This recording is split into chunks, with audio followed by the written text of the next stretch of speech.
take for an empire to endure 1,000 years to resist foreign invasion, to preserve its faith, and to stand as a beacon of independence when the rest of a continent is carved by empires. This is the story of the Ethiopian Empire, the kingdom that claimed descent from Solomon and the Queen of Sheba, the guardian of Christianity in Africa, and one of the most resilient empires in human history. Long before the word Ethiopia echoed in the Chronicles of Kings, there was Aksum. Nestled in the northern highlands of present-day Ethiopia and Eritrea, the Kingdom of Aksum rose around the 1st century CE as one of the great powers of the ancient world. Its capital, Aksum city, stood as a marvel, a hub of stone palaces, monumental obelisks, and bustling markets where African ivory and gold met Roman wine, Arabian frankincense, and Indian spices. Its kings minted coins stamped with crosses and crescents, symbols of both political authority and spiritual faith. Aksum's fleet sailed the Red Sea, dominating trade routes between Africa, Arabia, and the Mediterranean. But the most transformative moment came under King Ezana, who ruled in the 4th century. Influenced by missionaries and the growing Christian presence in the Roman Empire, Ezana converted and declared Christianity the state religion of Aksum. This bold act made Aksum one of the earliest Christian empires in history, centuries before much of Europe would embrace the faith. This Christian identity would endure, even as Aksum itself declined. By the 7th century, the rise of Islam shifted trade routes, weakening Aksum's economic grip. The kingdom faded, but its faith and cultural memory lived on, carried by monks, kings, and warriors into the mountains and valleys of Ethiopia. Even in decline, Aksum left behind something greater than wealth, the belief that Ethiopia was a chosen land, tied to the divine. Legends flourished that Ethiopia was the land of the Queen of Sheba, that her son with King Solomon had brought the Ark of the Covenant to Ethiopia, where it still resided in Aksum, guarded by priests. These stories weren't just myths, they were the foundation of kingship for centuries to come. By the 13th century, Ethiopia was fragmented. Local warlords, nobles, and rival dynasties competed for power. Into this chaos stepped Yakuno Amlak, a noble who in 1270 claimed the throne and declared himself the rightful heir of King Solomon and the Queen of Sheba. With this claim, the Solomonic Dynasty was born, a dynasty that would endure, with interruptions, for over 700 years. The Solomonic kings based their legitimacy on the Kebra, Nagast, the Glory of Kings, a sacred text that linked Ethiopia's rulers to the biblical line of David and Solomon. According to it, Menelik I, the son of Solomon and Sheba, had carried the Ark of the Covenant from Jerusalem to Ethiopia. The Ark, symbol of divine power, was said to rest in Aksum, giving Ethiopia a sacred status no foreign empire could rival. This claim of sacred descent was more than propaganda. It shaped Ethiopian politics, law, and identity. The emperor was not just a king, he was the Nagast and Nagast, King of Kings, God's chosen ruler on earth. His authority was both political and divine. During this period, Ethiopia flourished as a Christian kingdom surrounded by Muslim sultanates and trade routes. Churches were carved directly into the rock, none more famous than the rock-hewn churches of Lalibela, where pilgrims still walk through tunnels of stone to pray, and chapels said to be replicas of Jerusalem itself. Monasteries produced illuminated manuscripts, preserving not only religious texts but also Ethiopia's unique Ge'ez language and script. Yet, the empire was never static. The Solomonic kings expanded their influence, waging wars against rival lords, Muslim neighbors, and sometimes even rebellious nobles within their own highlands. The crown was strong, but its survival depended on constant vigilance. By the 16th century, the Ethiopian Empire faced its most existential threat.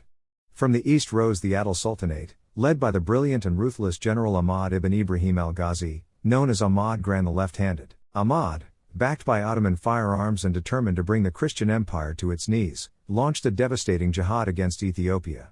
His armies swept through the highlands, burning churches, toppling monasteries, and slaughtering thousands. The Solomonic dynasty teetered on the brink of collapse, its ancient Christian heritage nearly extinguished. Ethiopia might vanish into history like so many other kingdoms. But fate intervened. In desperation, Ethiopia's emperors appealed to Europe for help. The Portuguese responded, sending musketeers and weapons to aid their Christian brethren. In a climactic clash, Ethiopian and Portuguese forces joined together, eventually defeating Ahmad Gragn. The empire was saved, but scarred. Entire provinces had been devastated, churches reduced to ashes, and the population shattered. Yet Ethiopia endured. Its survival owed not only to foreign aid but to the fierce resilience of its highland warriors and the enduring faith of its people. The centuries that followed were marked by challenges, rival nobles, shifting alliances, and the constant balancing act of survival in a region where Islam, Christianity, and commerce intersected. Yet through it all, the Ethiopian Empire maintained its sovereignty, a miracle in a world where kingdoms rose and fell with the seasons. By the 19th century, Africa was changing. European empires were carving the continent into colonies in what became known as the Scramble for Africa. Ancient kingdoms were falling like dominoes to European armies armed with modern weapons. But Ethiopia was different. Under Emperor Menelik II, the empire modernized. Menelik strengthened his armies, negotiated with Europeans, and expanded Ethiopian territory into the south and east. His true test came in 1896, at the Battle of Adwa. Italy, seeking to make Ethiopia its colony, marched a modern army into the highlands. Menelik responded by rallying his people. Tens of thousands of Ethiopian warriors armed with rifles, spears, and the sheer determination of independence confronted the Italians. At Adwa, Ethiopia achieved a stunning victory, crushing the invaders and securing its sovereignty. The world was stunned. Ethiopia became a symbol of resistance, the only African empire to remain uncolonized during the scramble. Across Africa and the diaspora, the victory of Adwa inspired hope, pride, and a vision of independence. In the 20th century, Emperor Haile Selassie I carried this legacy forward. Crowned in 1930, he modernized Ethiopia's institutions, promoted education, and became a global statesman. When fascist Italy under Mussolini invaded in 1935, Haile Selassie appealed to the League of Nations, famously declaring, "It is us today. It will be you tomorrow." His words foreshadowed the coming global war. Though Italy briefly occupied Ethiopia, Haile Selassie returned in triumph after World War II, reclaiming his throne and Ethiopia's independence. He later became a founding voice in the United Nations and the Organization of African Unity, shaping the movement for African independence across the continent. To the Rastafarian movement, Haile Selassie was more than an emperor, he was the Lion of Judah, a messianic figure fulfilling biblical prophecy. To Ethiopians, he was both a modernizer and a symbol of pride. Yet, his reign ended in turmoil. In 1974, amid famine, unrest, and demands for reform, the monarchy was overthrown.